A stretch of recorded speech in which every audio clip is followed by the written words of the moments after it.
20 दिसंबर 1955 को एक ऐसे बच्चे का जन्म होता है जो पूरे भारत की तकलीफ लिखने वाला है। इस बच्चे का जन्म होता है इब्राहिम कासकर के घर पे, जो कि एक हेड कांस्टेबल है मुंबई पुलिस में। अपने 1970s आते आते कानून का रास्ता छोड़कर डॉकसाइड एक्सटॉर्शन हफ्ता वसूली अपने भाई साबिर के साथ मिलकर छोटी मोटी चोरियां करना शुरू कर दिया था, जो आगे चलकर डी कंपनी सिंडिकेट बना। इसने आगे चलकर मुंबई में 1993 में 13 ब्लास्ट किए और 257 लोगों की जान ली। दाऊद इब्राहिम कासकर। इस सब की कहानी 1970s के मुंबई, जो उस वक्त बॉम्बे था, उससे शुरू होती है। मुंबई उस टाइम पे एक प्रेशर कुकर की तरह था। देश पर इंपोर्ट पर बहुत सारे रिस्ट्रिक्शन थे और कस्टम ड्यूटी भी बहुत ज़्यादा थी। इसी वजह से फॉरेन गुड्स जैसे गोल्ड, सिल्वर और इलेक्ट्रॉनिक्स की एक बहुत बड़ी ब्लैक मार्केट बन गई थी। उस वक्त मुंबई अंडरवर्ल्ड पर बिग 3 का राज था। हाजी मस्तान, वरदराजन मुदालियर और करीम लाल। ये लोग आपसी खून खराबा नहीं करते थे, बल्कि पुराने जमाने के स्मगलर्स थे जो अपने इलाके और रूल्स के मुताबिक चलते थे।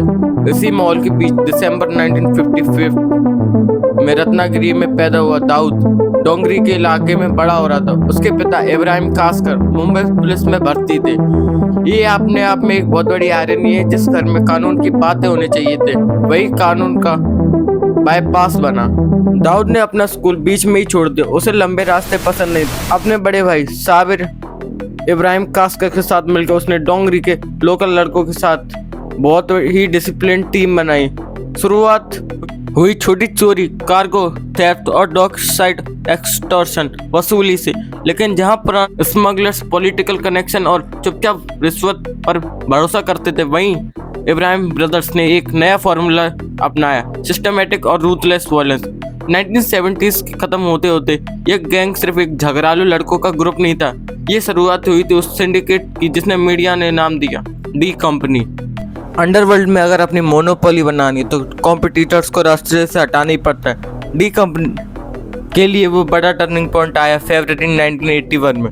उस वक्त की सबसे खतरनाक गैंग पठान गैंग, जिसे करीम लाला का भतीजा समाद खान चला रहा था, वो दाऊद और सबीर के बढ़ते दबदबे को लेकर अपने लिए खतरा समझने लगा। 1981 की एक रात प्रभा देवी के एक गैस स्टेशन पर पठान गैंग के हिटमैन ने साबिर कासकर को घेरकर बहुत बेशर्मी से मार डाला। इस एक मर्डर ने मुंबई अंडरवर्ल्ड को एक पूरा डायनामिक्स दिया। पुराने गैंगस्टर ने जो अपनी शांति का एग्रीमेंट बनाया था, वो एक झटके में टूट गया। दाऊद के लिए अपने भाई की मौत एक ऐसा जख्म जिसका बदला उसने बहुत ठंडे दिमाग से प्लानिंग के साथ लिया। अगले कुछ सालों तक पठान गैंग के हर एक बड़े मेंबर को चुन चुन कर मारा गया। आखिरकार 1984 में समाद खान को एक बड़े शूट आउट में मार दिया गया। पठान गैंग का दबदबा टूट गया और दाऊद इब्राहिम अब मुंबई का अंडरवर्ल्ड बादशाह बन चुका था। मुंबई पर पूरा कंट्रोल आने के बाद दाऊद ने कुछ ऐसा किया जो किसी गैंगस्टर ने पहले कभी नहीं सोचा था। उसने कॉर्पोरेटाइज कर दिया। डी कंपनी का स्ट्रक्चर किसी टॉप मल्टीनेशनल कॉर्पोरेशन जैसा था।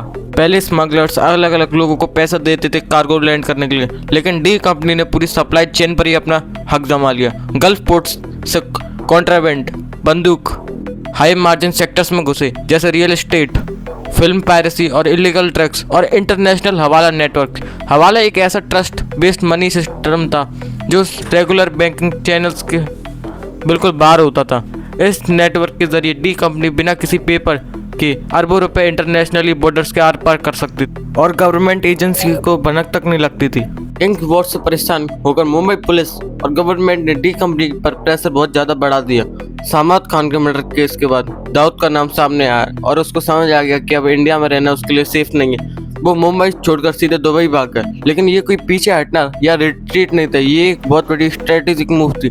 1980s के मिड मुंबई में दुबई एक बहुत बड़ा ग्लोबल ट्रेड हब बन रहा था। वहाँ फाइनेंशियल एनोमिनिटी थी, स्ट्रिक्ट रेगुलेशन नहीं थी और वहाँ से साउथ एशिया और मिडिल ईस्ट पर कंट्रोल रखना आसान था। दुबई के एक अल्ट्रा लग्जरी विलेज से बैठकर दाऊद अब सिर्फ एक गैंगस्टर नहीं रहा, वो एक इंटरनेशनल ब्रोकर बन गया। वो इंडियन लॉ इन्फोर्समेंट के कम्युनिकेशन से दूर था, लेकिन सैटेलाइट कम्युनिकेशन और अपने वफादार लेफ्टिनेंट जैसे छोटा राजन और छोटा शकील के जरिए मुंबई पर कंट्रोल पहले से भी ज्यादा स्ट्रॉन्ग रखता था। लेट 1980s और अर्ली 1990s में दाऊद ने अपने इलीगल पैसे को सही दिखाने के लिए कल्चरल कैपिटल और ग्लैमर का यूज किया। डी कंपनी ने इंडियन फिल्म इंडस्ट्री बॉलीवुड में बहुत बड़ा पेनिट्रेशन किया। फिल्म्स को फाइनेंस करना, डिस्ट्रीब्यूशन राइट्स के लिए डराना धमकाना और फिल्म स्टार को इन्फ्लुएंस करके उनका रोज का काम बन गया। उसी वक्त शारजाह में होने वाले इंडिया पाकिस्तान के क्रिकेट मैचेस में डी कंपनी का प्लेग्राउंड बन गया। दाऊद को अक्सर अल्ट्रा एक्सक्लूसिव वीआईपी बॉक्सेस में देखा जाने लगा, जहां उसके आसपास बड़े बड़े फिल्म स्टार्स, बड़े पॉलिटिशियन, टाइकून्स और बिजनेसमैन होते थे। इस पूरे माहौल में एक ग्लैमर फिल्टर का यूज किया। इस चमक धमक के पीछे दुनिया को लगता था कि ये सिर्फ एक रिच बिजनेसमैन है, लेकिन असल में इस पर्दे के पीछे डी कंपनी का धंधा और उनका वायलेंस और ज्यादा खतरनाक होता जा रहा था। अब बात सिर्फ सोने के स्मगलिंग की नहीं थी, बात बहुत आगे आ चुकी थी। दिसंबर 1992 में उत्तर प्रदेश में बाबरी मस्जिद के डेमोलिशन यानी तोड़ने के बाद पूरे देश में हाहाकार मच गया।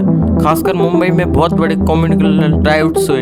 इन दंगों के बीच मुंबई की सोशल और इकोनॉमिक लाइफ को हिलाकर रख दिया, और यही वो मोमेंट था जब दाऊद इब्राहिम हमेशा के लिए बदल गया।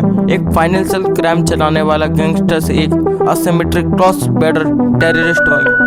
12 मार्च 1993 की दोपहर को मुंबई में सिर्फ 3 घंटे के अंदर 13 कोऑर्डिनेटेड ब्लास्ट हुए। टारगेट्स को बहुत ध्यान से ही चुना गया था ताकि इंडिया की इकोनॉमी और आम जनता को सबसे ज्यादा जोखिम पहुंचे।